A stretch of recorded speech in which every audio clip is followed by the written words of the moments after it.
ఇదే కదా నీ కథ ముగింపులేనిదై సదా సాగదా నీ కంటి రెప్పలంచున మనస్సు నిండి పొంగిన ఓ నీటి బిందువే కదా నువ్వెతుకుతున్న సంపద ఒక్కొక్క జ్ఞాపకానికి 100 ఏళ్ల ఆయువుందిగా ఇంకెన్ని ముందు వేచనో అవన్నీ వెతుకుతూ పదా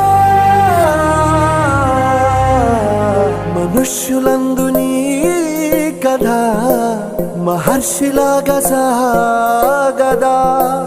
మనుష్యులందు నీ కథ మహర్షిలాగా సాగదా